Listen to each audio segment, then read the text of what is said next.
videos are always available a few days after the meeting on our Whitestone Republican Club YouTube page, so you can check it out there. Tonight we have City Council candidate for District 31, Daniella May. Where's Daniella? There's Daniella May. That's in South Queens. Thank you for being here, Daniella. We also have an economist for the Heritage Foundation, EJ, I can't read it, Antonio. Where's EJ? Hi, EJ. Say hi to EJ, everybody. And we also have New York State Senator Jack Martins, Senator for the 7th District of Long Island. And he also served as the mayor of Long Island. That's a pretty big job. So Jack Martins is here too. And then of course, our club president, City Councilwoman Vickie Paladino is here. I'm sure she's gonna get up here and get angry about something, but that's what we want. I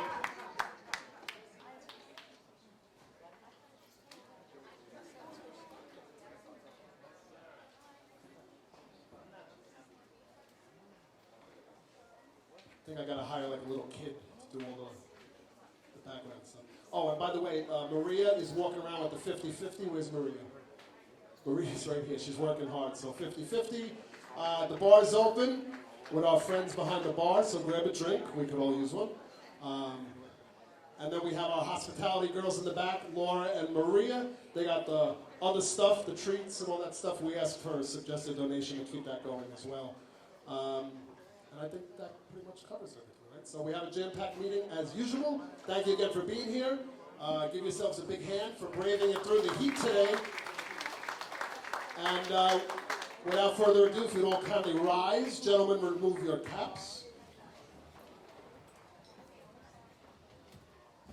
And in one Whitestone United voice, I pledge allegiance to the flag of the United States of America and to the republic for which it stands, one nation, under God, indivisible, with liberty and justice for all, born and unborn.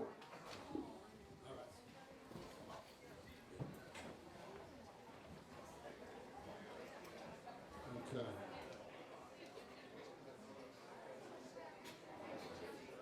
Give that a look.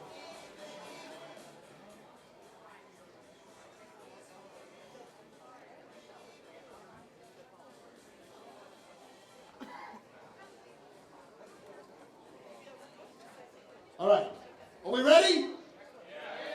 Come on, guys. Are we ready? Yeah. I'm sorry, I didn't mean to block your view. You look very comfortable.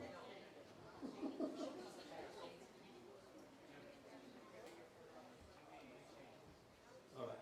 How do I look, by the way? Do I look all right? You like my shirt? We're not going to publicly say what it stands for, but everybody knows. You have some children here. All right, ladies and gentlemen. She's running for re-election in a hotly contested race to keep her throne here in the heart of District 19. She's also our club president. Would you please rise and put your hands together for the one, the only, the infamous Vickie Paladino!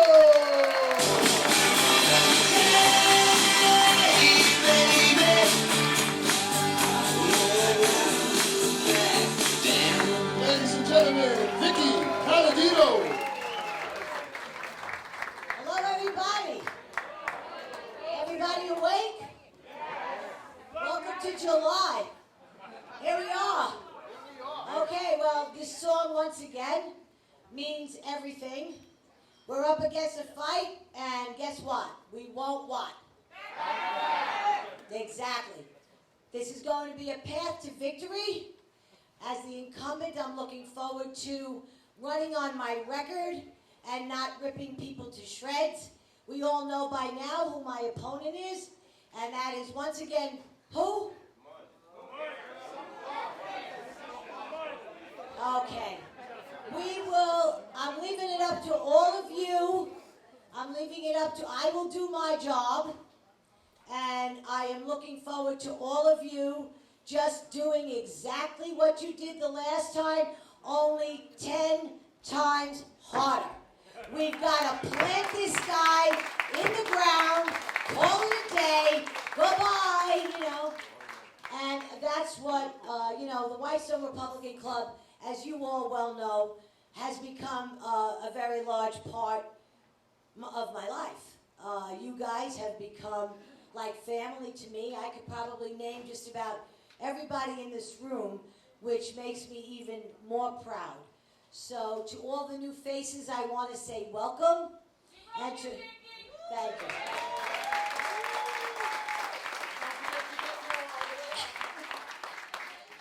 And, as it goes right now, for all of you who do not know, just in case, my campaign office is separate from my government office. A lot of people that were very confused. Vickie, we want to come up to Francis Lewis Boulevard, but you don't have anything there. I said, no, not for the campaign. The campaign office is located in Bay Terrace, and I need you all to stop by if you do not have lawn signs. We already blew through close to 300 of them. So that's really super important. And they're free. And they're free. For some, yeah, that's true. But it's very important that you put your stake in the ground, because this go around, I always say it, it's not so much the face as it is the name and the reputation behind the name. So I want to see Vickie Paladino everywhere I look, just like the last time. And that goes from College Point all the way to Little Neck, Douglaston. There's a different sort of run, folks, because the confidence level is very high. And I thank each and every one of you for that, and to all of your friends, and to everybody who follows me on every social media platform. Here's the difference. The difference is that I don't want anybody getting cocky. There's no room here for complacency. Make no doubt about it. He wants this seat. And he wants it. So I can't wait to see what they print, because I'll probably learn more about myself that I never knew before. And with every newspaper article I read or anything that I see on TV. But the city is watching this race very closely. And I'm very, very happy to say one thing. I've got a great, which makes this a little bit different also, I have a great many sensible Democrats following me. So let's give them all a hand.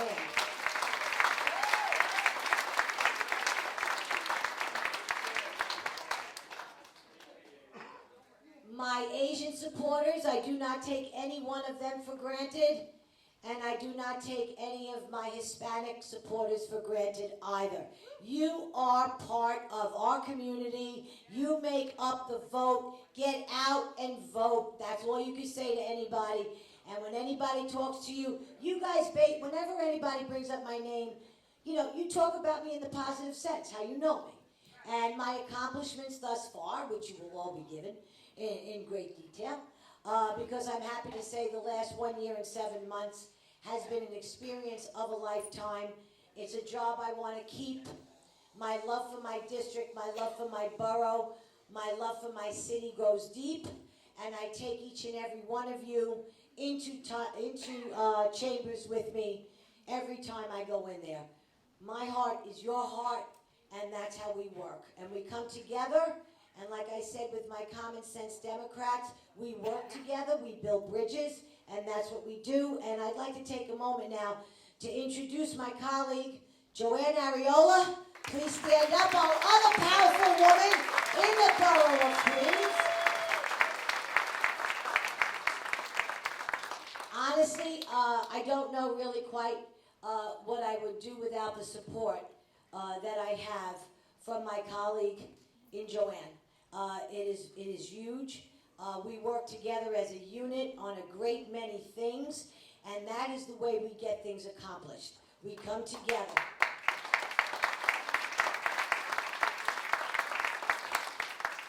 The retirees had a victory of sorts.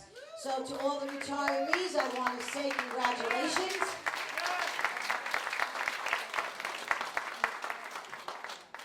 We have a lot of things going on, as you all know, with the scooter situation and these maniacs that are now totally out of control, and we are working diligently on that in chambers. That I believe is going to be, a lot of that's going to be bipartisan because this is out and out insanity. These scooters do not belong in our parks. These scooters do not belong on our sidewalks. These scooters need to be licensed and registered and insured. And you, the people, should not have to pay for that. They need to pay for it themselves. But we have a lot of different issues, but we also have a very packed night tonight. So I'm not going to go on and on. I'm not shy about this anymore. There are contribution forms. Please, every penny matters.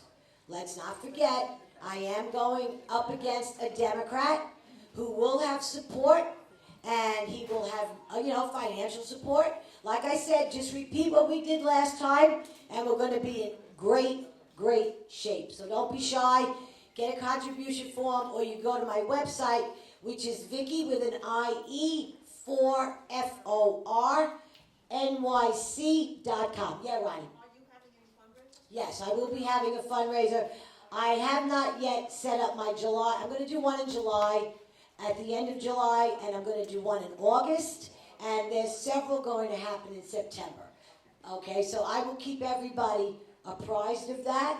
So anyway, let me go forward. I want to start first with a candidate that Daniella May. I've only met her once or twice. She's a young Republican. She's representing District 31, that's Southeast Queens. I'd like to invite her up to say a few words. Daniella May.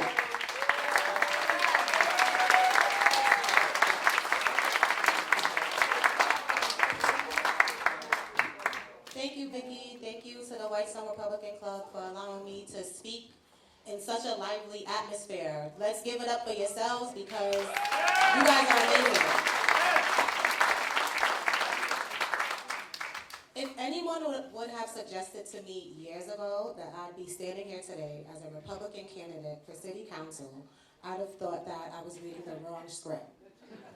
Yet, thanks to the grassroots journey, going door to door, here I stand. The hurdles along the way didn't break me, they built me.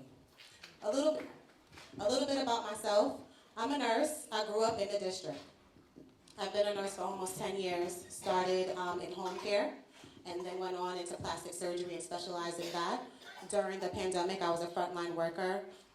During the pandemic with the homeless, the public schools, and the New York City public housing. So I was able to see a lot in how COVID really turned the city upside down and really was able to bring in a new set of rules and laws that allowed us to lose control, especially over the education of our kids. When did we wake up and lose that decision, and why are we trying to fight back for our power, for our children's education? We must focus on the education of our kids because our kids are the future.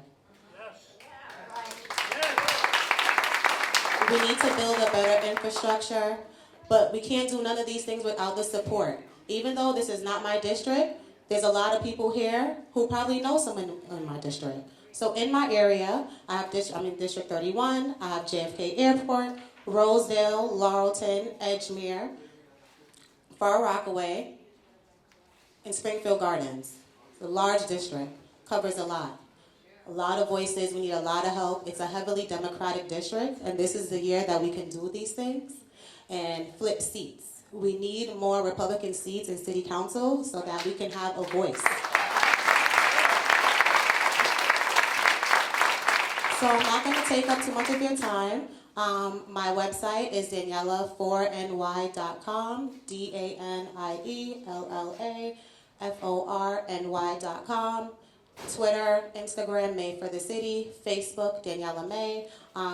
We just need all the support we can get. Myself, Vickie, we have to keep fighting this fight and keep chipping away so that we can have some order and back in our city and safety. Thank you.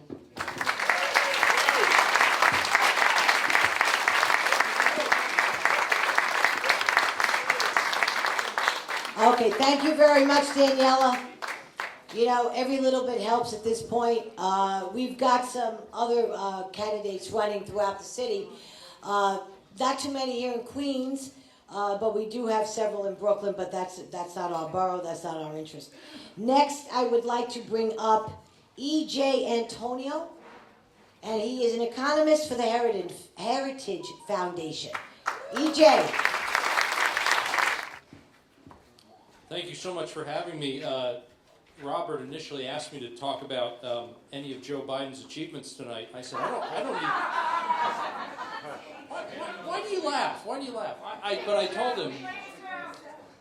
told him, I don't even need 10 minutes to do that. I can do it in about 3 seconds. It's just the word nothing.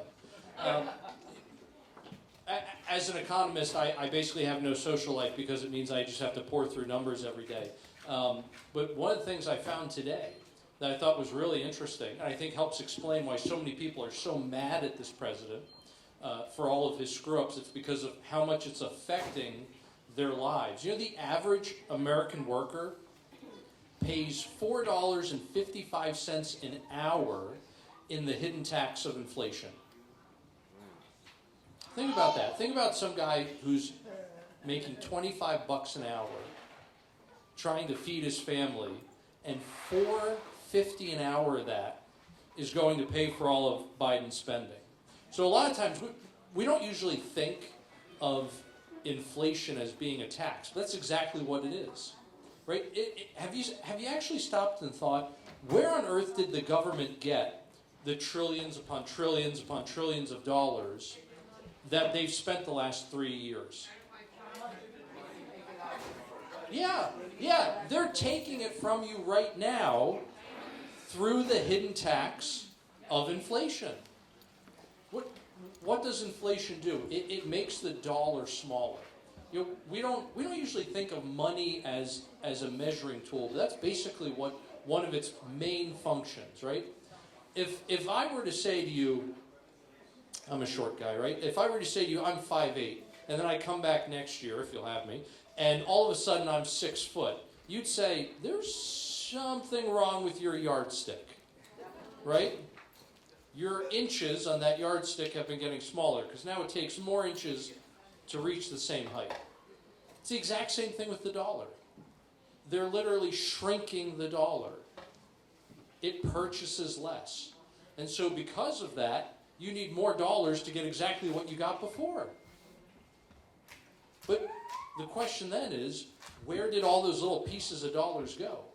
Right? If the dollar shrinks by 50%, okay, you still have 50%. Where'd the other half go? It went to the government.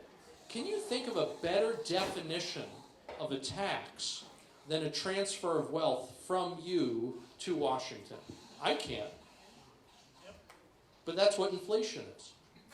And so you go to work. Again, a guy making $20 an hour trying to feed his family, and $4.50 of that every single hour is going right to D.C. to pay for the Inflation Reduction Act or infrastructure or whatever nonsense they want to call it. Right? Or Ukraine, exactly. By the way, on the topic of Ukraine and foreign wars, you know, one of the things I immediately thought of as soon as I walked in this hall, an uncle of mine, he retired from the Marine Corps a few years ago as a major general. Between the first Gulf War, Afghanistan, and then Iraq, he did 10 or 11 tours. Great man. And one of the things he said to me was that, you know, he said when the World War II veterans came home, he said, when I came home from all of my wars, all of my conflicts that I had to fight in, there was always somebody to welcome us. But when the Vietnam vets came home, no one was there to welcome them. In fact, it was actually worse than that. They got spat on. They had things thrown at them.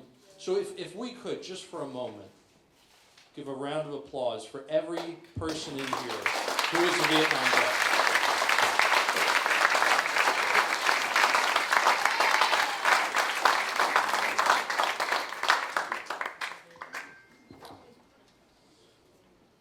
And yeah, Ukraine, what a mess. Oh my gosh. One of the things that's been so appalling that Biden has done with Ukraine, I mean, it's bad enough that we're literally just taking money from Americans today and from our kids and grandkids with all this debt so we can send it over to Ukraine. But it's even worse than that. You know, one of the things that Biden did with Ukraine was they took money that was owned by the Russian Central Bank. It's like their version of our Federal Reserve, although it's not as bad as our Federal Reserve. Money that was owned by the Russian Central Bank, by the Russian people, and they literally confiscated it. And you know what they're trying to do now? Give it to Zelensky, so he can buy weapons from Biden. Funny how that revolving door of cash works, right? But the whole reason I bring that up is because as soon as Biden did that, as soon as Biden took dollars that weren't his, immediately countries around the world started to say, holy crap, what if we're next? And you may say, well, most countries aren't going to invade their neighbors. What does anybody have to worry about, right? Do you know how many African countries right now Biden is threatening sanctions because of anti-sodomy laws? Do you know how many countries in Europe? Do you know how many countries in Europe are scared that Biden is going to steal their dollars because of their pro-life laws? So now you have all these countries around the world saying, I don't know if I actually want to hold dollars anymore, because all I have to do is run afoul of the Biden administration and they might literally steal our money. And you know what that turns into? Turns into everybody getting rid of their dollars. And then what happens? Exactly. For 70 years, we've been sending deficits overseas. And countries have been, for some reason, very happy to use our worthless pieces of paper as a substitute for their own currencies. What happens when that all reverses? Yeah, we're in trouble. 70 years of deficits are going to come pouring back into this country. That's a tsunami of money. That makes the last 3 years of inflation look like a cakewalk, which it obviously hasn't been. Prices are up 16% since Biden took office. I mean, that's obscene. 16%. I was just speaking to a gentleman 2 weeks ago. Poor guy, he was ready to retire 2 years ago. And as prices started going up and up and up, he realized, oh, wow, I actually don't have enough money to retire anymore. And so he's had to put off retirement. He is now planning on retiring 10 years past his previous date for 2 reasons. One, his stocks and bonds have just nosedived under this excuse for a president. And number 2, he needs a lot more in the bank now because the cost of living has gone up so much. And the main reason for that is because Biden is spending, borrowing, and printing too much money. It's that simple. It's not greedy corporations. Give me a break. That doesn't even pass the smell test. What, did corporations magically become greedy when Biden became president? Of course corporations are greedy. I'm greedy. You're greedy. We're all greedy, right? The world operates on people seeking their own self-interest. The idea that somehow that magically happened as soon as Biden took office, sure. And I have a bridge to sell you, right? It's not foreign wars that caused literally trillions of dollars to be printed here at home. That has nothing to do with it. It is because Congress and the White House can't get their act together, and they're putting the federal budget over the family budget. Full stop. That's it.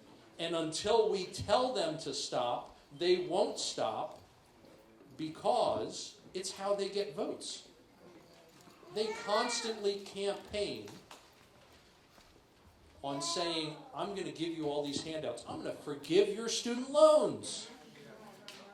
By the way, Joe Biden is literally like living out an episode of The Office right now where Michael Scott says to all these grade schoolers, hey, I'm going to pay for your college in 10 years, right? He literally campaigned on telling kids, I'm going to forgive your student debt, and then he later had to say, oops, sorry, I lied, can't make it happen. Right? He's the Michael Scott of Washington, and not because, he's mentally not with it and he's from Scranton, Pennsylvania. No, he's the Michael Scott of Washington. So, essentially,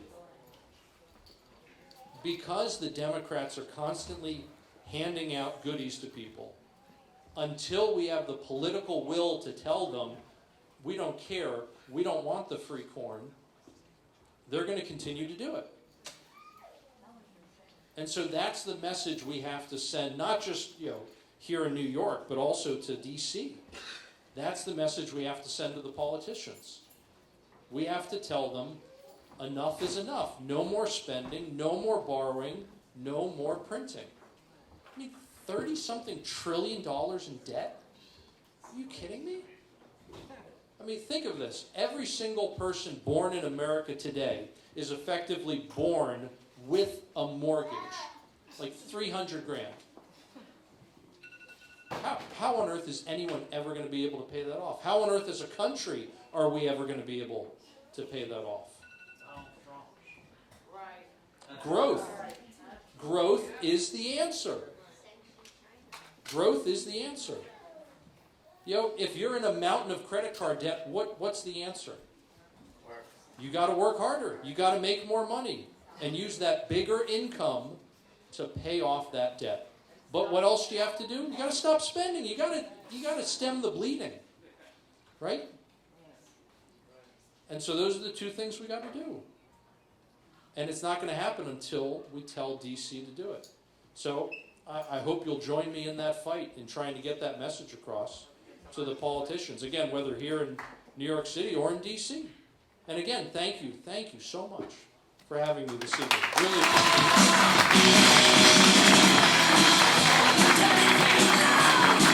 DJ Antonio.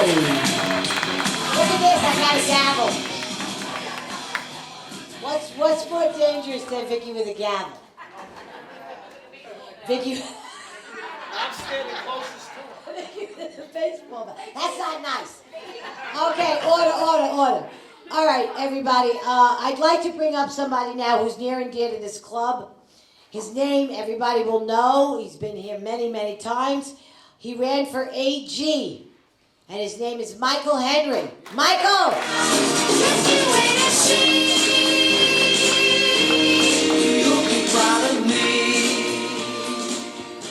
I won't be too long so the mayor of Long Island can get back to Long Island. First off, thank all of you for your support last year, because we did very, very well in this district, both locally and as a statewide ticket. Look, I think that a lot of people say, what happened? There's a lot of, people saying, we wish are we ever going to be able to do this? And I actually think we are. There's two reasons. One, because Kathy Hochul has shown herself to completely be ineffective. Yes. Today I think we saw in the papers the Siena poll. Did anyone see that? No. 61% of New Yorkers that were polled believe that they're going to be the next victim of a crime in New York.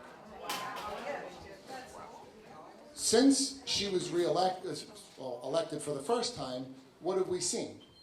Aside from them trying to turn New York City into a giant park full of bike lanes and juice bars, we've seen her get steamrolled on bail reform, even though the other day she said she was going to fix it. We see that they have clean slate on her desk. Does everybody know what clean slate is? Okay. If you have been convicted of a felony or a misdemeanor, your felony after 8 years could be sealed, where there's already a sealing process. Your misdemeanor after 3 years. It doesn't apply to murders or sex crimes, but it applies to crimes like attempted murder. Now, so make sure you're a bad shot if you try to shoot somebody. But the worst part of this bill is, let's say during that 8 years, you moved to Baltimore, you moved to Newark, you moved to Pennsylvania. You could be convicted of a crime in that state, and it doesn't apply if you move back to New York. So you can literally move to another state, be convicted of crimes, come back, and you'll get a clean slate. We've seen that she spent her whole life growing up in Buffalo snowstorms, yet she wants to do away with gas stoves. Now, what happened last year, quite honestly, we came very close. There's reasons for optimism. Like, for example, I was the number 2 person on the ticket. I received 600,000 more votes than Andrew Cuomo did against Rob Astorino. The only 2 people to ever get more votes for AG were Elliot Spitzer once and Letitia James. Now, but why did we lose? Independents, only 39% of independents voted. Women, we need to start getting the women vote, and we need to support more women candidates. And this is something where actually we should follow Nassau County's playbook. I don't think anybody has been better at finding talented women, strong women, and electing women than the Nassau County GOP.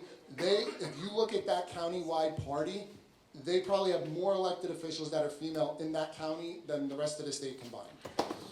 Also, the last part of why we lost, while we did make some improvements with the Asian vote, we underperformed Curtis Sliwa with Hispanics in New York City.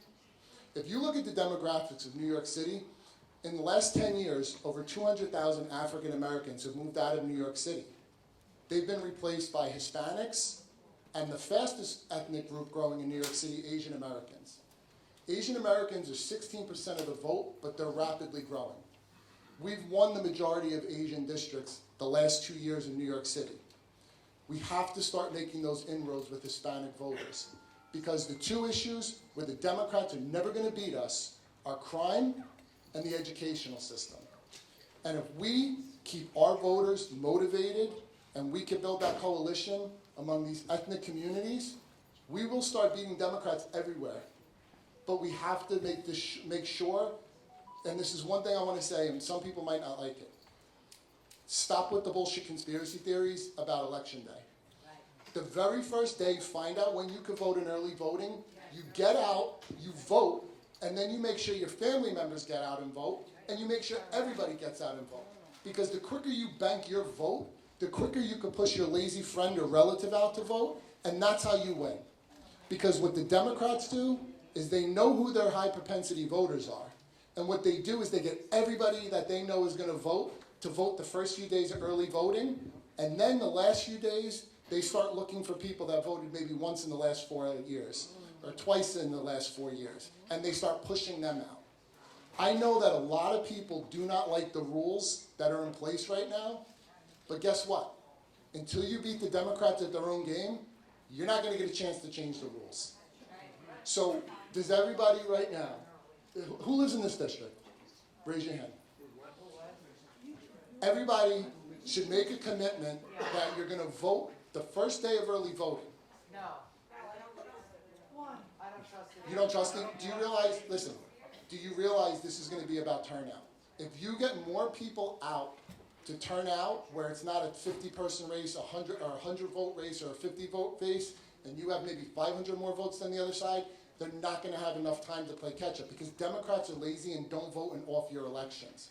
So the quicker you get out, you vote early, the first day of early voting, every day of early voting and election day, you get a friend to vote, you probably brought about another 15 people to the voting table. They're not going to this year, because the unions are not going to be activated in an off-year election. Not in an off-year election. She is going to need every single vote she could get, because this is a district that they know matters. And she's a voice on the city council that says the uncomfortable things. She's not going along to get along. Okay? Yeah. So the other thing is canvass. What they do on the other side is they not only send out people to canvass for the ballots that they send out to collect, they canvass to make sure that the people requested the ballots that were requested. Last year, they had COVID applications go out. Did anybody canvass to make sure the people that requested these ballots actually requested them? If you want to win and change, if you want to change the rules, you have to win. And it starts this year. Because if you look at the New York City Council, it is the incubator for horrible policy at the statewide level. So every cockamamie stupid idea that they pass at the city council level is eventually going to make its way to Albany, and you're going to have senators like Jack Martin's having to deal with these crazy issues that are going to come before them. And also, when you start winning at these local levels, it starts developing your bench for state senate, for Congress. And now you have people that are reflective of the districts, building out in these districts, and then what happens is you start competing everywhere. There is no reason, if I got 46% and Lee Zeldin got 47%, there's no excuses no more as to why Republicans can't win in New York. You have to just make sure that you're as committed as they are. Because Democrats treat a race for dog catcher the way we treat a race for governor. And if you understand that they're going to do everything possible to win, then you have to be willing to make that same commitment. Because we've been for 3-4 years now complaining about how things are not fair, but guess what? If you fight as hard as they do, you're going to win because they're wrong on every single issue. So they're only going to get their people out, but the normal people are going to vote because this is no longer Republican and Democrat. This is normal people versus everybody else. So,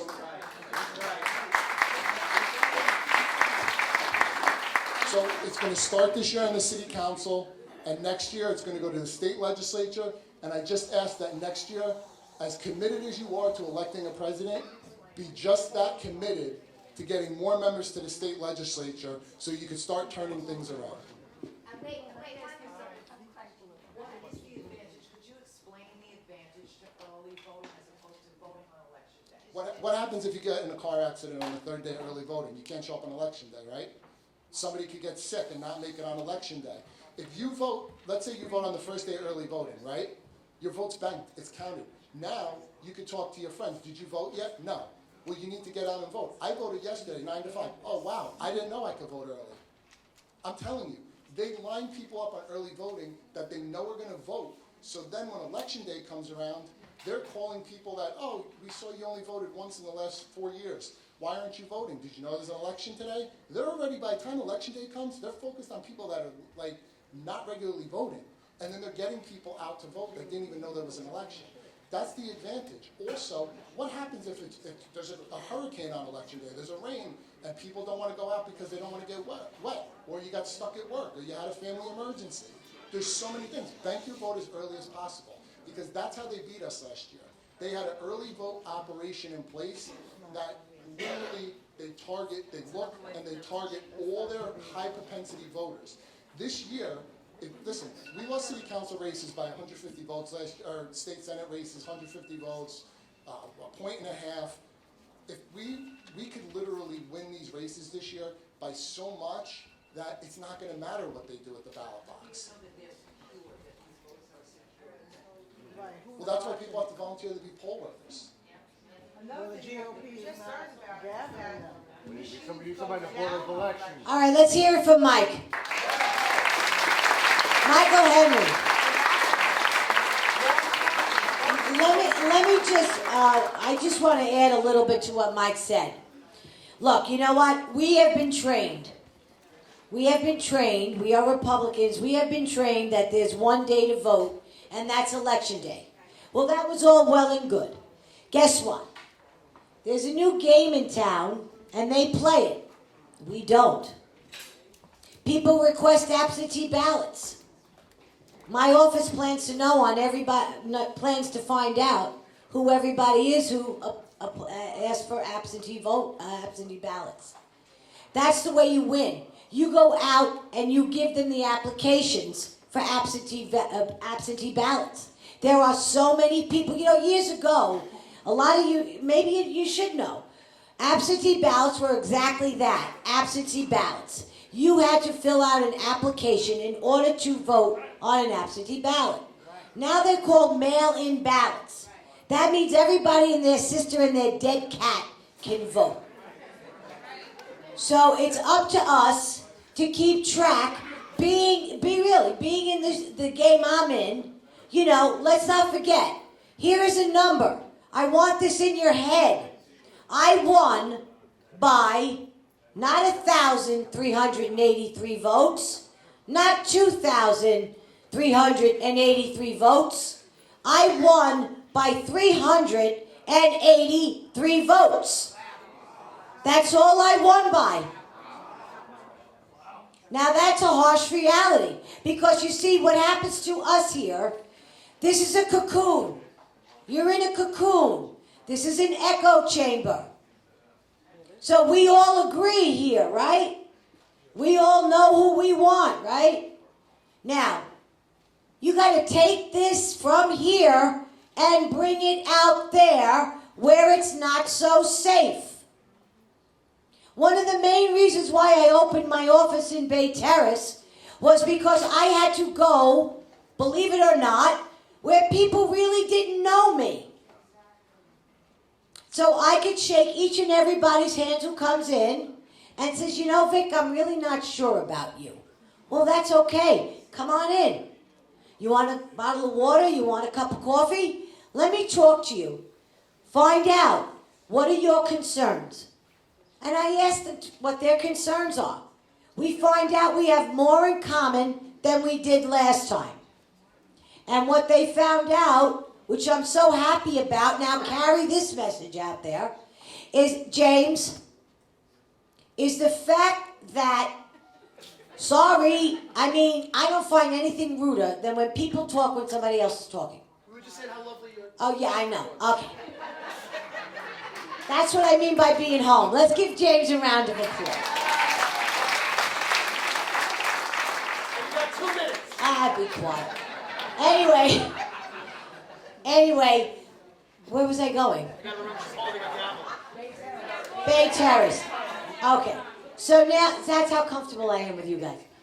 So, when I went there, I heard, and I continue to hear time and again, I didn't vote for you last time, but I'm going to vote for you now.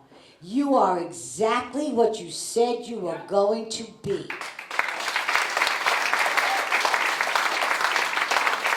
So take note of what, let me come full circle, let's take note with what Michael Henry said. You got to play like the Democrats play. And if you don't agree with early voting, by all means, that's your opinion, and that's what you do. You do what makes you comfortable. But please, there is a reason for early voting, and they take every advantage of it.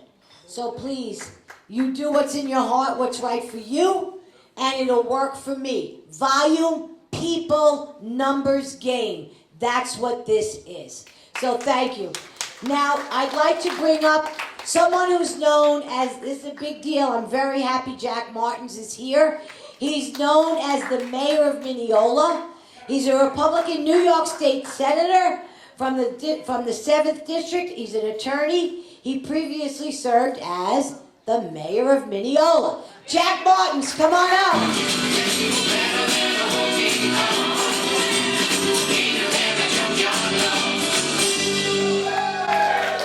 Thank you, James. Now, have you ever had an introduction like that? Never. This is awesome. Hey, first of all, congratulations to all of you. This is really fantastic. To come to Whitestone, Queens, to a Republican Party event, to see this many people out on a Wednesday night. This is everyone. I've heard that. I heard this is light. And so I am... Well, we all love Vickie, that's for sure. So a couple of things before I get started. Where's EJ? He left.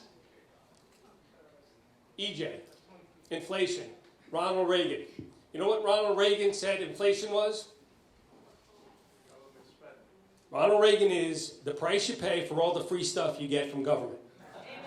Amen. Amen.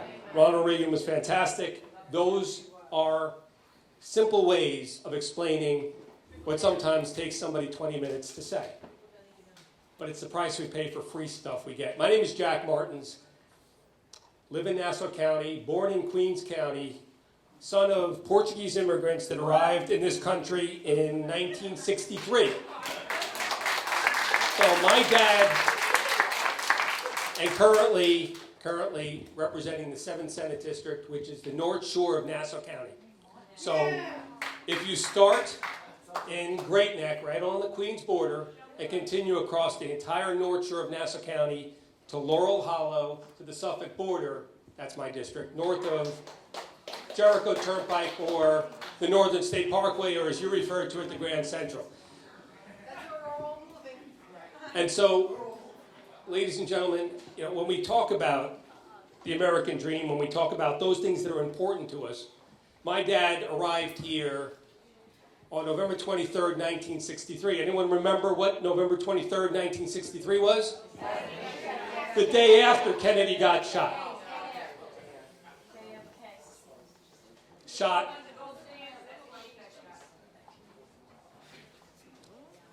President was shot, didn't speak the language, no money in his pocket, came over looking for one thing, an opportunity to earn a living, to raise a family.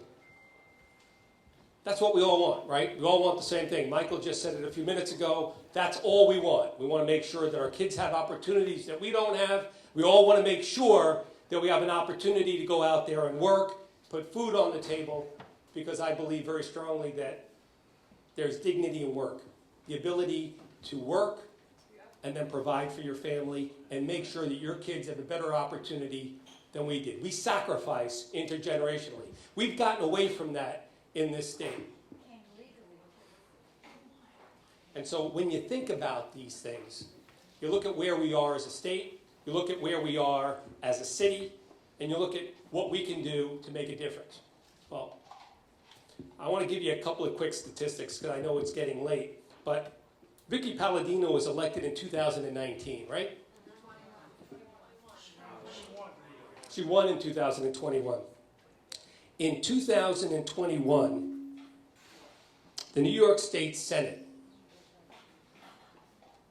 had, on Long Island, that's the 9 state senators in Nassau and Suffolk County. 7 of the 9 state senators were Democrats. There were only 2 Republicans. Fast forward to 2022, 7 Republican state senators, 2 Democrat state senators. So some people would say that that's a coincidence, but I'm going to go out on a limb and say that all of that enthusiasm started right here with Vickie Paladino and with the election right here in Northeast Queens. When we talk about early voting, a dear friend of mine tells me that the #1 rule in politics is learn to count. If they've got more votes than you do, they rule. If you've got more votes than they do, you do. And so when we talk about things like early voting, when we talk about the new rules that are out there, folks, think about it this way. I vote in person on election day. It's a principled thing for me. I like to do it. I prefer to do it. I get it. But if I had to, I'll vote early voting. I'll go on the first day itself. Treat it as election day. But here's what I would like everyone to think about, and Vickie touched upon it just a few moments ago. Look at your block. How many people on your block vote? Don't answer the question, just think about it. How many people don't vote? Go around your block. Go over a couple of blocks. People who just take it for granted, they go about their lives and they just don't think politics are important. They don't vote. But they agree with us. They agree with the principles that are key to Republicans: family, faith, honesty, integrity, core values. So what if you were to go out, knock on their doors and say, hey, here's an absentee ballot. Would you vote and give me your ballot and I'll turn it in for you? That's what the game is these days. It's getting those people who won't get out of their houses to vote, but giving them the opportunity to have a voice that they don't have. So go out there and let's play the game the way they play the game, which is collect these votes by the hundreds, some by the thousands, and go in and turn them in. Now, I would prefer that everyone took the opportunity to show up and vote in person. I think that's a responsibility we have, and if you're not going to vote in person, maybe you shouldn't vote. And it should be on election day. But that's not what the rules are. The rules are different today. Those were the rules of 10 years ago, 15 years ago. But the rules today allow you to vote absentee, early. Everyone gets a ballot. Whether you've moved out of state or not. You get a ballot delivered to your house because you're still on the rolls. You're still on the rolls. I have friends of mine who have had ballots delivered to their house for people who haven't lived there in years.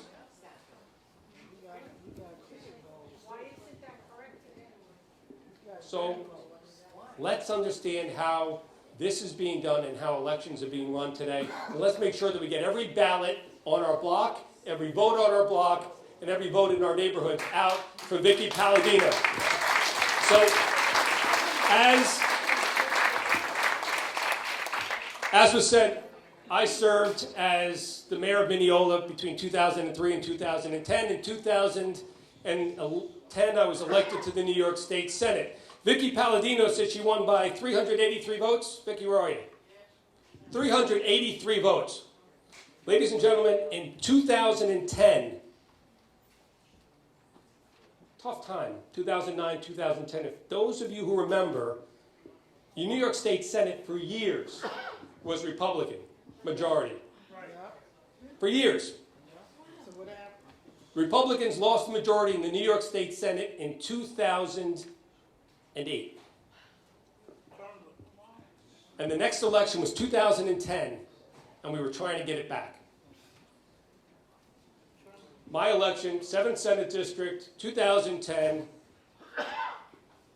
There were 62 senators at the time. Republican, 31. Democrats, 30. My race, too close to call. Less than 300 votes separating me and my opponent, the incumbent Democrat, guy from Port Washington. So it went to court. State Supreme Court, Appellate Division. Now it's late November. Now it's early December. New York State Court of Appeals. Case was decided just before Christmas, 2010. We won by less than 300 votes. Certified, Republicans 32, Democrats 30, took back the majority. So I know what it means when we talk about every vote counting. There are over 120,000 votes, not over 120,000 residents, over 120,000 votes that year decided by less than 300 votes for the majority of the New York State Senate. The person who would decide what would come on the floor of the Senate or wouldn't come on the floor of the Senate to make sure that there was at least one house of the legislature that was Republican. So let's think about that when we talk about how important every vote is and what we can do or can't do. Look, we don't make the rules. We don't have a majority yet. But this is the game we're playing right now, and the stakes are high. So we have a responsibility for Vickie Paladino to make sure she is reelected, but we have a responsibility to make sure that that enthusiasm that I see in this room is actually translated into votes across this borough as well. So let's go out there and do it. Before I hand over the mic, just wanted to give you a little sense of where we are. And I'll be happy to. I think I heard before somebody said Martins. Portuguese, really? Martins? Martins. No, I didn't change it. It's actually how it's spelled. Paula and I have been married. It'll be 28 years in a couple of weeks. We're raising 4 daughters.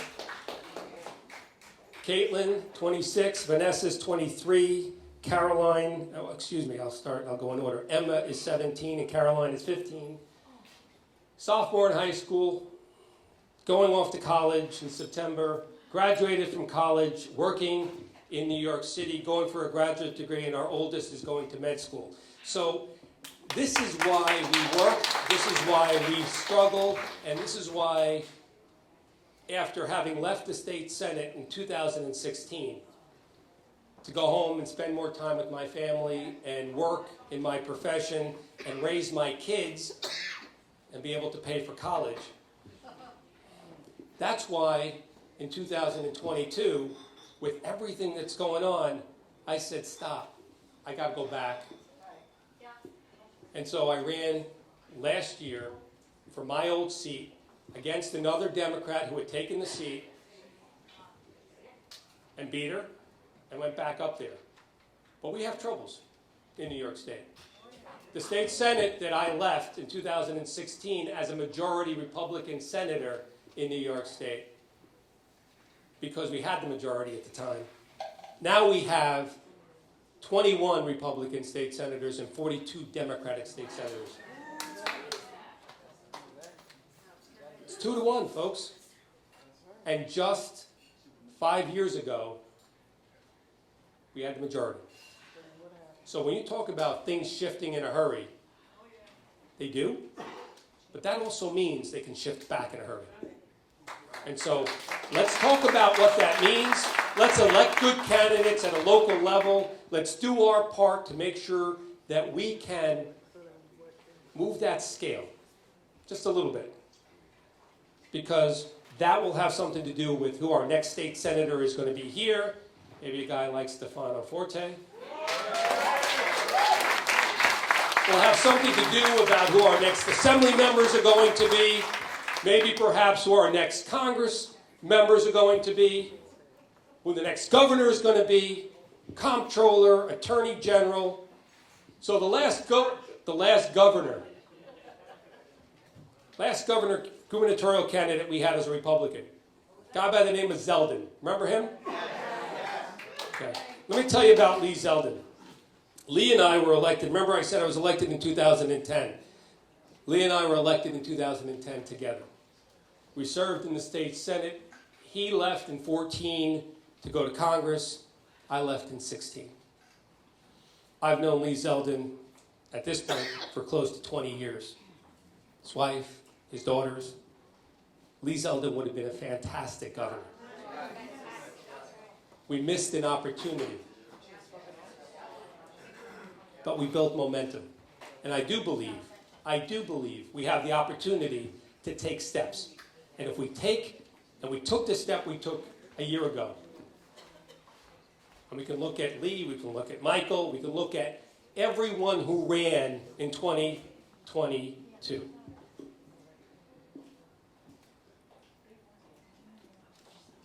By 2026, if we do what we need to do in 2023, 4, and 5, by 2026, we'll be ready. And whether Lee runs again or whether it's somebody else, we move incrementally. We take steps. As long as we're moving forward. And ladies and gentlemen, we're moving forward. So, thank you.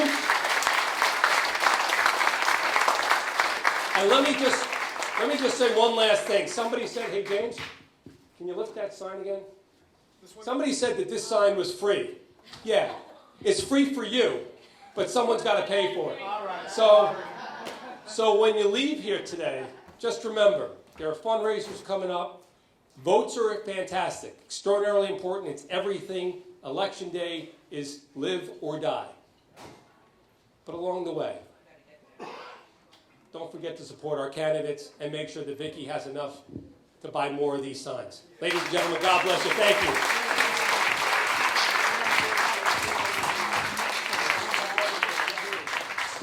Well, that was wonderful. Thank you so much to our State Senator Jack Martins. I really appreciate it so much that he took time to come here today. I want to just make mention about the chief that was supposed to come, Christine.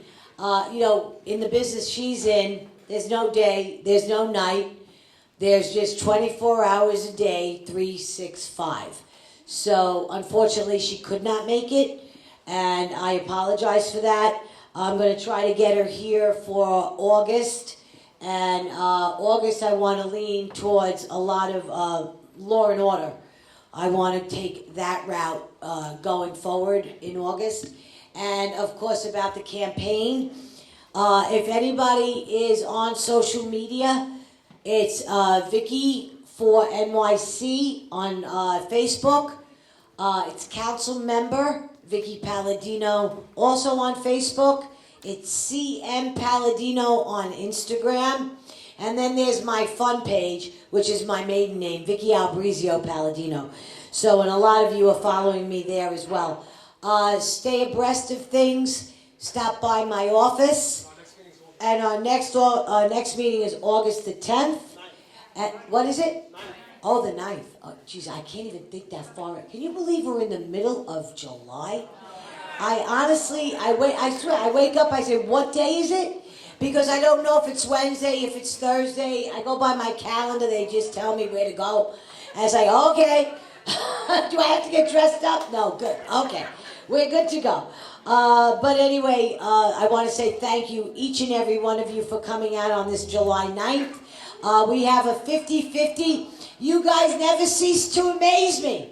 We have about 125, 150 people here. We raised $500 in the 50-50. 520. Last month was 4 and change. You know, one thing I want to say, and I apologize a million times over. You know, on my line, you know, don't forget, you got to vote for judge. You must vote for judge. Now, when you speak to everybody, you'll speak to lawyers, you'll speak to others, and they'll say, you know, Vickie, it all comes down to the judge. So I'd like my running mate here, Mike, to please stand up. And you're going to find Mike on right under my name, Mike Shanahan. Shanahan. Bill Shanahan. I call him William, I'm sorry. Don't make what? William David on the There you go. I call you William. All right, there you go. And this is who's going to run. He'll walk around. Please introduce yourself to everybody in the room. And he can use a few shekels also. Let me pull the number.